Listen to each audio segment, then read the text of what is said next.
చూపులకు జూడ శక్యంబు సులువుగాను చూపు రూపులకెల్లను చూపునైనా చూపు లోపల గురుమూర్తి చెలుగుచుండు కల్పనాతీత యోగాత్మ కేవలాత్మ.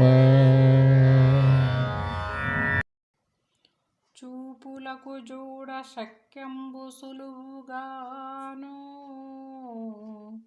చూపు రూపులకెల్లను చూపునైనా చూపు లోపల గురుమూర్తి చెలుగుచుండు కల్పనాతీత యోగాత్మ కేవలాత్మ.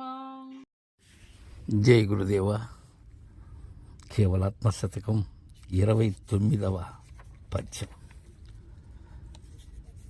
స్థిరమైనటువంటిది ఎలాంటిది అనేటువంటి విషయాన్ని, అంటే ఈ కామ్య కారణము ఎక్కడ కలుగుతూ ఉన్నదో అక్కడ ఏది మీరి ఉన్నదో అది పరమము స్థిరము అని తెలియజేసినటువంటి బలరామ పండితుల వారు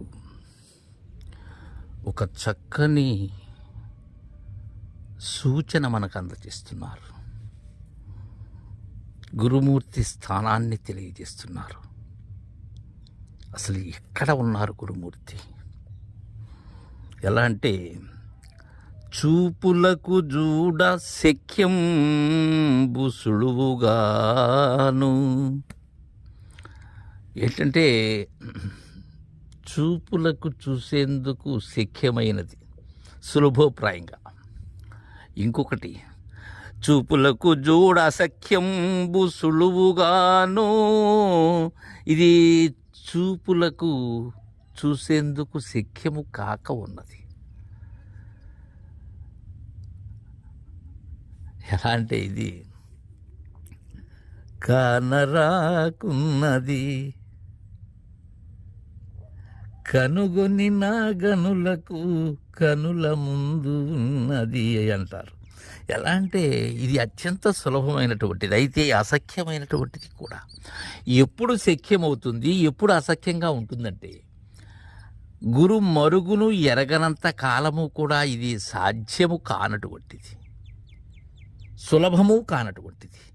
అయితే కాదా, దీనికన్నా సులభమైనటువంటిది లేదు. అయితే అది ఏ చూపుతో చూడాలి, ఏ చూపుతో చూస్తే శక్యమవుతుంది, సులభప్రాయమవుతుంది అనే విషయాన్ని చెప్తున్నారు.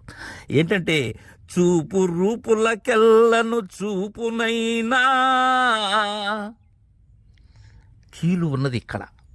ఏంటంటే రూపము ఏదైతే మనకు ప్రత్యక్షంగా చూపు ద్వారా కనిపిస్తూ ఉన్నదో అది రూపం. ఈ చూపుకు కానీ, చూసేటువంటి చూపుకు కానీ, చూడబడేటువంటి రూపుకు కానీ అది చూపై ఉన్నది. చూపు అనేది ఉన్నది. అయితే చూపుకు చూపైనటువంటి చూపు చూడాలి. అది చూపు రూపులకు రెంటికి కూడా చూపై ఉన్నది. అది చూసేదానిని చూడాలి.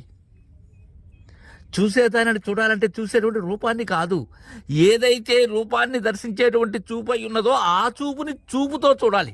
అది చూపు. అలాంటి చూపు అయినటువంటి చూపులో పల్ల గురుమూర్తి చెలుగుచుండు. ఆ చూపులకు అందని చూపులో, చూసేటువంటి చూపులో, చూపు లోపల ఉన్నారు గురుమూర్తి. అది ఆయన స్వస్థానం. అది అక్కడ అధిష్ఠింపబడి ఉన్నారు గురుమూర్తి. ఆయన ఇటు వస్తే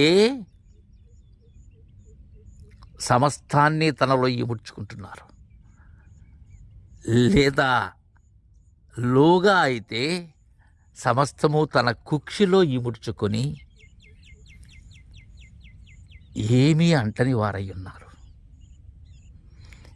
మనకు బోధ చేసేందుకు ఆయన చూపులో చూపు కావాలి, లేదా చూపులో చూపు అయినప్పుడు మాత్రమే చలనంగా ఉన్నది.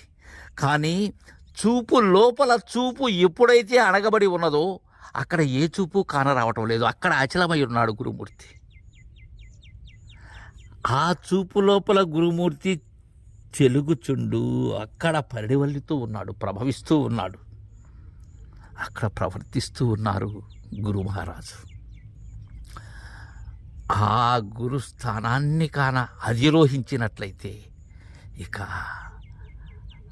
అన్ని చూపులు ఒక్కటే, సమరసమవుతుంది. అది నిజమైనటువంటి త్రిపుటి రహితమైనటువంటి నిజ చూపు, అది నిజ దృష్టి, అది గురు దృష్టి. అది కల్పనాతీత యోగాత్మ కేవలాత్మ. జై గురుదేవా.